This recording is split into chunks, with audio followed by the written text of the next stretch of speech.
নমস্কার বন্ধুরা, আমি রিনা জলরে আপনাদের সবাইকে স্বাগত। আজকের আপনাদের সঙ্গে যে রেসিপি শেয়ার করব, এই তীব্র গরমে একদম কম মশলায় তৈরি, দারুণ সুস্বাদু, সবারই খুব পছন্দের রেসিপি ঝিঙে আলুর পোস্ত। কম উপকরণে এই গরমের দিনে বানিয়ে ফেলতে পারবেন লাঞ্চে।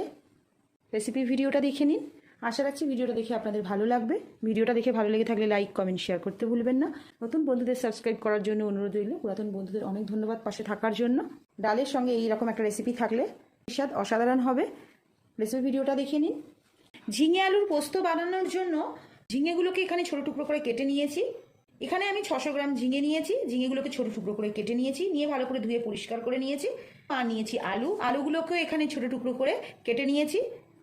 এখানে আমি 4টে মিডিয়াম সাইজের আলুকে ছোটো টুকরো করে কেটে নিয়েছি। ঝিঙে আলু কেটে নেওয়ার পর আমি একটা গ্রাইন্ডিং জারে নিয়ে নেব 25 গ্রাম পোস্ত। শুকনো একবার গ্রাইন্ড করে নেব। পোস্তটাকে শুকনো গ্রাইন্ড করে নেওয়ার পর দিয়ে দেব 4-5টা কাঁচা লঙ্কা। এখানে আমি কাঁচা পাকা লঙ্কা নিয়েছি 5টা। আর দিয়ে দেব 2 টেবিল স্পুন জল। গ্রাইন্ড করা পোস্ত, কাঁচা লঙ্কা, জল দিয়ে একটা স্মুথ পেস্ট বানিয়ে নেব। এবার একটা কড়াইতে 3 টেবিল স্পুন রিফাইন্ড অয়েল বা সাদা তেল নিয়ে নিয়েছি। তেলটা ভালো করে গরম করে, সাদা তেলের পরিবর্তে কেউ সর্ষের তেলও ব্যবহার করতে পারেন। দিয়ে দেব সামান্য হিং। আর দিয়ে দেব 1/4 টিস্পুন পাঁচফোড়ন।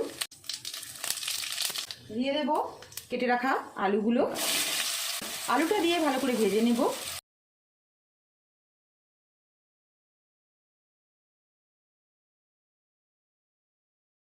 মিডিয়াম ফ্লেমে ঢাকা দিয়ে আলুগুলো ভেজে নিয়েছি। এবার দিয়ে দেব কেটে রাখা ঝিঙেগুলো। ঝিঙে আর আলুটা দিয়ে আবার ভালো করে নেড়ে ছেড়ে নেব।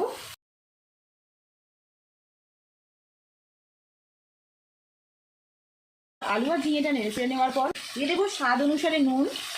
আর দিয়ে দেবো 1 টিস্পুন হলুদ। নুন আর হলুদটা দিয়ে আবার ভালো করে নেড়ে ছেড়ে নেব।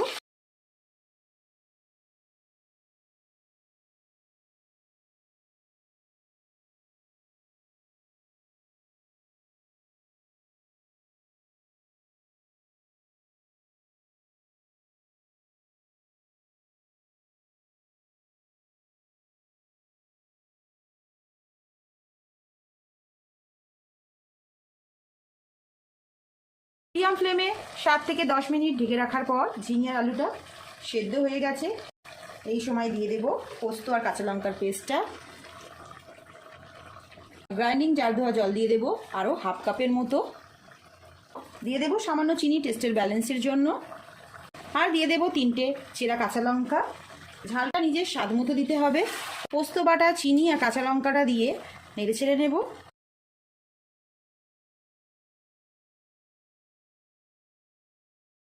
একসঙ্গে ভালো করে নেড়ে ছেড়ে নেওয়ার পর পোস্ত রেডি হয়ে গেছে।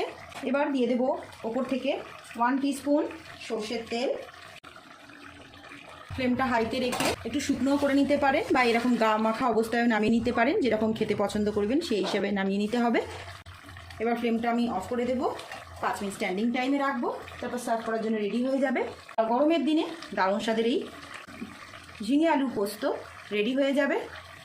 এবার ফ্লেমটা অফ করে দেবো, 5 মিনিট স্ট্যান্ডিং টাইমে রাখবো।